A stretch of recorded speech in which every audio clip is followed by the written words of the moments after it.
Hello friends welcome back to my YouTube channel magic of cooking. तो friends आबारो चले एसेছি আমি আপনাদের সামনে নতুন আরও একটি রেসিপির সাথে। আর আজকের রেসিপি হচ্ছে কাঁকরোল পুরের রেসিপি। আজকে আমি কাঁকরোল পুরের একটা রেসিপি আপনাদের সাথে শেয়ার করব। তবে কাঁকরোল পুরটা আমি সম্পূর্ণ ইউনিকভাবে তৈরি করব।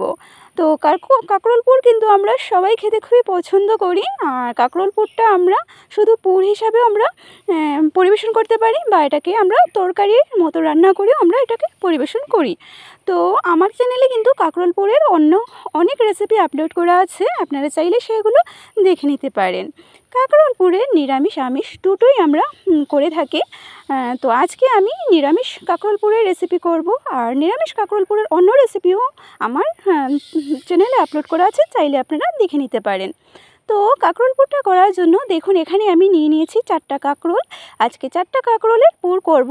কাঁকরোলগুলোকে আমি কাঁকরোলের গায়ের যে ধার অংশগুলো থাকে সেটাকে আমি একটু ছুরি দিয়ে চেঁচে আমি ছাড়িয়ে নেব। আর মুখের আর পিছনের অংশটাকে আমি কেটে দেব। কেটে তারপরে মাছ বরাবর কেটে আমি ভালো করে ধুয়ে নেব। কাঁকরোল পুর আপনারা চাইলে গোটা সেদ্ধ করেও কিন্তু পুরটা তৈরি করতে পারেন, বা কেটেও করতে পারেন। আমি কেটে করছি। আর কাঁকরোল পুর করার জন্য এইরকম বড় বড় সাইজের কাঁকরোল হলে খুবই ভালো হয়। আমি খুবই বড় বড় কাঁকরোল এখানে নিয়েছি, যেহেতু ঘরে আছে ভাবলাম আজকে এত বড় কাঁকরোল যখন আছে তাহলে পুরটা তৈরি করে নিই। তো দেখুন এখানে আমি কাঁকরোলগুলোকে কেটে নিয়েছি, মাছ বরাবর কেটে ভালো করে ধুয়ে নিয়েছি। আর এই পুরটা করার জন্য যে উপকরণ লাগছে, যে মেন উপকরণটা হচ্ছে সেটা হচ্ছে সাদা তিল। আজকে সাদা তিল দিয়ে আমি কাঁকরোল পুরটা তৈরি করব। দেখুন এখানে আমি পুরের পরিমাণ বুঝে তিলের পরিমাণটা আমি নিয়ে নিয়েছি। আপনারা কাঁকরোল বেশি হলে তিলের পরিমাণটাও বাড়িয়ে নেবেন। আর এখানে কিন্তু এক্সট্রা কোনো উপকরণ লাগবে না, শুধু সাদা তিল দিয়েই আজকে কাঁকরোল পুরটা তৈরি করব।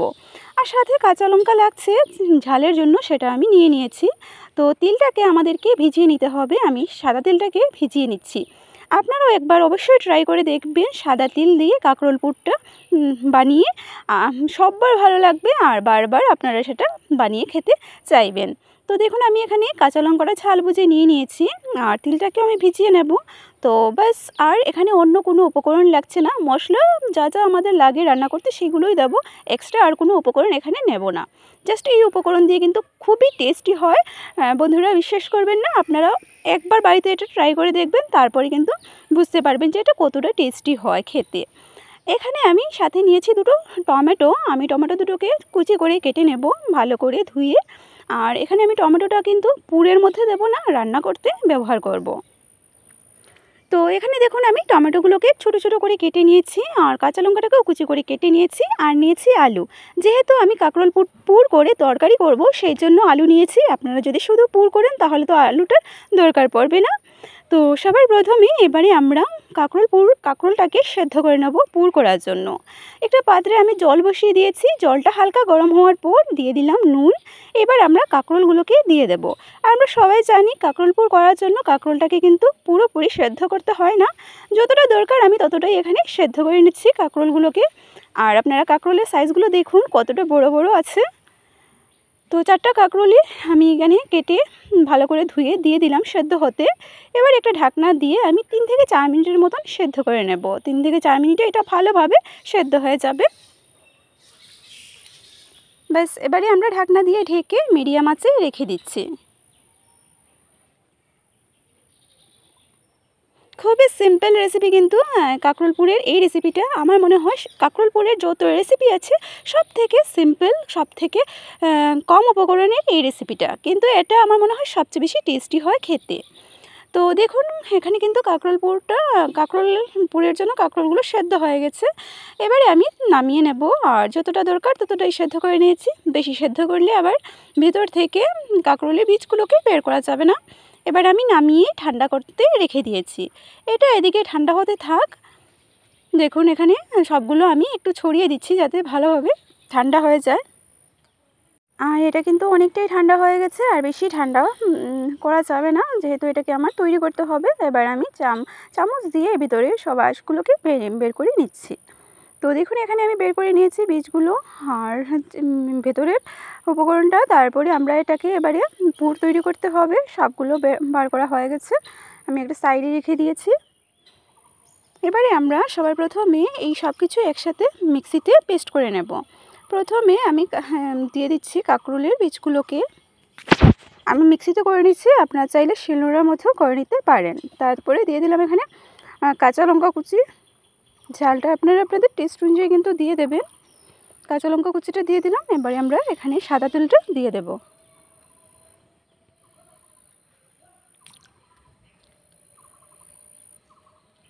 সামান্য নুন এখানে আমি দিয়ে দিচ্ছি। ব্যাস, এবারে এখানে কিন্তু আর কোনো জল দেব না, আমি জল ছাড়া এটাকে পেস্ট করব। কারণ এখানে যদি আমি জলটা দিই তাহলে কিন্তু একদম হয়ে যাবে, পাতলা হয়ে যাবে, আর পুরটা ভালোভাবে তৈরি হবে না। সেই জন্য জল ছাড়া পেস্ট করে ফিরছি। তো দেখুন এখানে আমি একদম মিহি পেস্ট তৈরি করে নিয়েছি। একদম কিন্তু আমি এখানে জল ব্যবহার করিনি, আপনারা তো দেখেছেন। এবারে আমরা পুরটা তৈরি করতে চলে যাব। সবার প্রথমে আমরা গ্যাস অন করে একটা কড়াই বসিয়ে দিয়েছি, আর কড়াইটাকে ভালো করে গরম করে এবারে দিয়ে দেব সর্ষের তেল। তেলটা গরম হওয়া পর্যন্ত অপেক্ষা করব। তেল ভালো করে কিন্তু গরম হয়ে গেছে। এবার সামান্য নুন আমি তেলের মধ্যে দিয়ে দিলাম। এবারে আমরা পেস্ট করা পুরটাকে এখানে দিয়ে দেব, ভেজে নেব পুরটাকে। এবারে আর আপনারা চাইলে কিন্তু এখানে সাদা তিলের সাথে আপনারা চিনেবাদামও দিতে পারেন। তো আমি এখানে কিন্তু চিনেবাদাম দিচ্ছি না, অন্য কোনো কিছু দিচ্ছি না, কারণ অতিরিক্ত কোনো জিনিস একটা ইয়েতে পড়লে সেটা টেস্টটা আমার কাছে সেটা মানে ভালোভাবে নেওয়া যায় না, যে মানে আসল টেস্টটা যে কোনো একটা টেস্ট। তো যেহেতু সাদা তিল দিয়েছি, তো সাদা তিলের টেস্টটা পাওয়ার জন্য এখানে আর অন্য কোনো কিছু আপনারা দিতে যাবেন না, মানে দেওয়ার দরকারই পড়বে না। তো আমি যেহেতু এখানে সাদা তিল দিয়ে করছি, আমি এখানে কিন্তু কোনো বাদাম টাদাম কোনো কিছু দিইনি, জাস্ট সাদা তিল দিয়ে আমি কিন্তু এটাকে তৈরি করব আজকে পুরটাকে। আর কথা বলতে বলতে দেখুন সামান্য হলুদের গুঁড়ো দিয়ে আমি ভালো করে নাড়াচাড়া করে এক্সট্রা জলটাকে আমি শুকিয়ে নিয়েছি। আর পুরটা কিন্তু দলা পেকে যাচ্ছে, মানে আমাদের কাঁকরোলের ভিতরের পুরটা কিন্তু তৈরি হয়ে গেছে। তুলে নিলাম একটা পাত্রের মধ্যে। এবারে আমরা সেই কড়াইয়ের মধ্যে আবারও কিছুটা পরিমাণে তেল দিয়ে দিচ্ছি। আলুটাকে এবারে ভেজে নেব। ততক্ষণে আমাদের পুরটা ঠান্ডা হয়ে যাবে। এইদিকে আমরা আলুটাকে ভেজে নেব।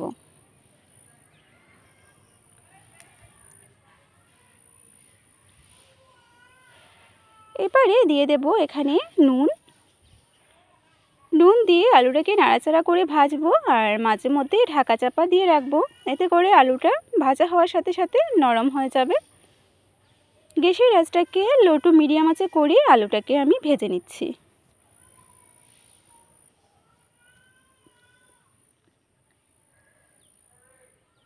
তো দেখুন আমার কিন্তু মোটামুটি আলুটা ভাজা হয়ে গেছে। ঢাকা চাপা দিয়ে আমি আলুটাকে ফাইনালি ভেজে তুলে নেব।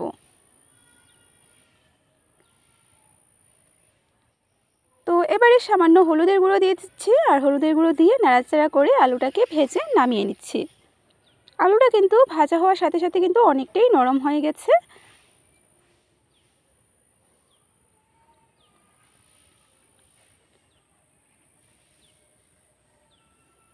তো আলুটা আমাদের ভাজা হয়ে গেছে। সাথে থাকুন আর ভিডিওটি শেষ পর্যন্ত দেখতে থাকুন, আশা করি ভালো লাগবে। আর আবারও বলবো, একবার হলেও আপনারা এইভাবে এটা সাদা তিল দিয়ে কাঁকরোলের পুরের এই রেসিপিটা বাড়িতে বানাবেন। সবার ভালো লাগবে, সবার পছন্দ হবে খেতে। তো আলুটা ভাজা হয়ে গেছে, তুলে নিলাম। আর এদিকে দেখুন কাঁকরোলের পুরটা তৈরি করার জন্য যে ব্যাটারটা আমাদের লাগবে সেটা তৈরি করার জন্য এখানে আমি চালের গুঁড়ো নিয়ে নিয়েছি। আপনারা চালের গুঁড়োর পরিবর্তে ময়দা বা বেসন দিয়েও করতে পারেন। এখানে এবারে আমরা সামান্য নুন আর হলুদের গুঁড়ো, লঙ্কা গুঁড়োটা দিয়ে দিলাম, কালো জিরেটা দিয়ে দিচ্ছি।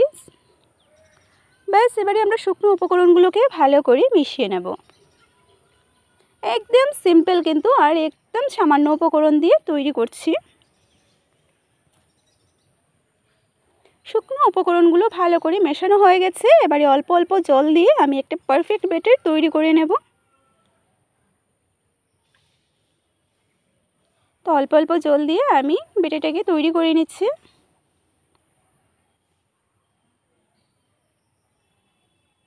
তো দেখুন এখানে কিন্তু ব্যাটারটা আমার তৈরি হয়ে গেছে। ঠিক এইরকম আমি রেখেছি ব্যাটারটাকে, খুব বেশি পাতলা বা খুব বেশি ঘন করিনি। আর এদিকে কিন্তু অন্যদিকে আমাদের পুরটাও কিন্তু ঠান্ডা হয়ে গেছে। এবারে আমরা কিন্তু পুরটা আমরা কাঁকরোলের ভিতরে দিয়ে দেব। তো দেখুন অল্প অল্প করে আমি দিয়ে দিচ্ছি, আর খুব বেশি তো দেওয়া যাবে না, অল্প অল্প পরিমাণ বুঝে এখানে আমি দিয়ে দিচ্ছি। এখন অনেকটা গরম রয়েছে বলে আমি চামচ দিয়ে দিচ্ছি। আর টমেটোটা আমি রেখেছি, টমেটোটা আমি তরকারি রান্না করব তখন ব্যবহার করব। আপনারা চাইলে পুরের মধ্যেও দিতে পারেন।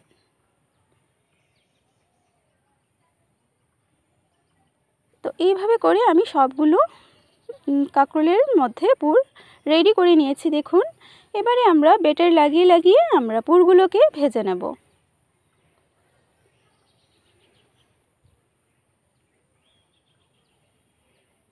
পুরটা বানানোর জন্য কড়াইতে কিন্তু আমি তেল আবারও গরম হতে বসিয়ে দিয়েছি, আর তেলটা কিন্তু ভালোভাবেই গরম হয়ে গেছে। এবারে আমরা গ্যাসের আঁচটাকে একদম লোতে করে তারপরে কাঁকরোলের পুরগুলোকে ভেজে নেব। এক্সট্রা ব্যাটারটাকে একটু ছাড়িয়ে নিলাম, ছড়িয়ে, আর এবারে দিয়ে দিচ্ছি তেলের মধ্যে। প্রথমবারে আমি বেশ কয়েকটা ভেজে নেব।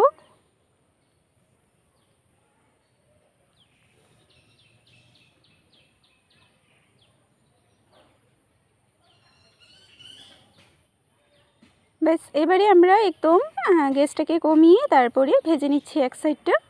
আর এক সাইডটা কিন্তু মোটামুটি ভাজা হয়ে গেছে, 2-3 মিনিটের মতো হয়ে গেছে। এবারে আমরা পাল্টে দেব অপর সাইডটাকে। তো দেখুন খুব সুন্দর লাল করে ভাজা হয়ে গেছে। আপনারা চাইলে আরও একটু বেশি করে লাল করে ভেজে নিতে পারেন। আমি এরকমই রাখবো, কারণ আমি এটাকে দিয়ে তরকারি তৈরি করব। অপর সাইডটাকেও ভেজে নিচ্ছি, লাল করে ভেজে তুলে নেব। তো প্রথম বেচারগুলো কিন্তু আমি অপর সাইডটাকেও ভেজে তুলে নিয়েছি, বাকি যেগুলো রয়েছে সেগুলোকে এবারে আমরা ভেজে নেব। তো 3টা দিয়ে দিলাম। ব্যাস এবারে এই 3টে আমি উল্টে পাল্টে লাল করে ভেজে নিচ্ছি। তো সবগুলো কিন্তু আমার কাঁকরোল পুর ভাজা হয়ে গেছে, ভেজে নিয়েছি।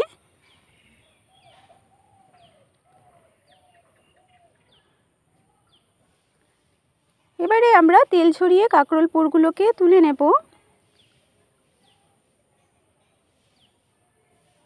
তো এবারে তুলে নিচ্ছি আর আপনাদেরকে দেখাচ্ছি তুলে। তো দেখুন এখানে সবগুলো আমি একটা প্লেটের মধ্যে তুলে রেখে দিয়েছি সাইডে। এবারে এটাকে আপনারা এইভাবেও কিন্তু পরিবেশন করতে পারবেন গরম ভাতের সাথে। এবার আমরা রান্নাটা করব। প্রথমে ফোড়নটা দিয়ে দিচ্ছি তেলের মধ্যে, আরও কিছুটা পরিমাণে তেল দিয়েছি আমি কড়াইতে। তো ফোড়নে দিয়ে দিলাম একটা তেজপাতা, গোটা গরম মশলা, আর দিয়ে দিলাম কালো জিরে। কালো জিরের পরিবর্তে এখানে 5 ফোড়ন বা গোটা জিরেও আপনারা চাইলে দিতে পারেন।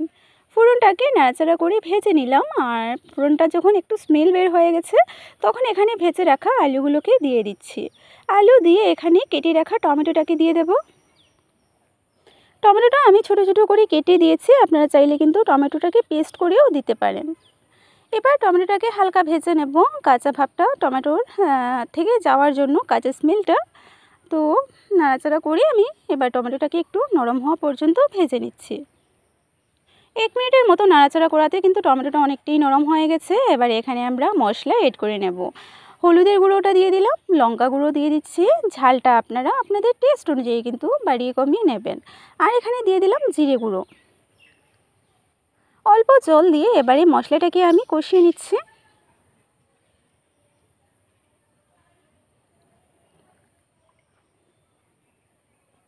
এবারে আমি গ্যাসের আঁচটাকে লো টু মিডিয়াম আঁচে রেখে তারপরে মশলাটাকে একটু সময় নিয়ে কষিয়ে নিচ্ছি।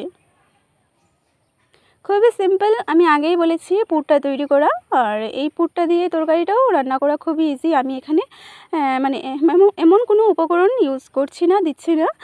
সবগুলোই আমাদের ঘরে থাকা, হাতের কাছে থাকা উপকরণ দিয়ে আমি এটা তৈরি করব। তো কথা বলতে বলতে মশলাটা আমার কষানো হয়ে গেছে খুব ভালোভাবে। দেখুন মশলা থেকে তেলও বের হয়ে গেছে। এবারে এখানে আমরা পরিমাণ মতো জলটা দিয়ে দেব। যারা প্রথমবারের মতো আমার আজকের এই ভিডিওটি দেখছেন তারা প্লিজ ভিডিওটি শেষ পর্যন্ত দেখবেন। ভালো লাগলে লাইক শেয়ার সাবস্ক্রাইব করে পাশে থাকবেন, আর কমেন্টের মাধ্যমে অবশ্যই জানাবেন কেমন হয়েছে আমার আজকের এই রেসিপিটা। তো পরিমাণ মতো ঝোলটা দিয়ে ভালো করে মিশিয়ে নিলাম। এবার ঢাকনা দিয়ে ঢেকে রান্নাটা করব। তো 3 থেকে 4 মিনিটের মতন আমি এটাকে ভালো করে রান্না করে নিয়েছি। আর ঝোলটা যখন খুব ভালো করে ফুটে এসেছে, এই অবস্থায় এবারে এখানে আমি ভেজে রাখা কাঁকরোলের পুরগুলোকে দিয়ে দেব। কাঁকরোলের পুরটা দিয়ে খুব একটু বেশি রান্না করব না, ঢাকনাও দেব না। এটাকে আরও 3 থেকে 4 মিনিটের মতো রান্নাটা করে নেব। তো এইভাবে এবারে এটাকে আমরা ফাইনালি রান্না করে ফিরছি।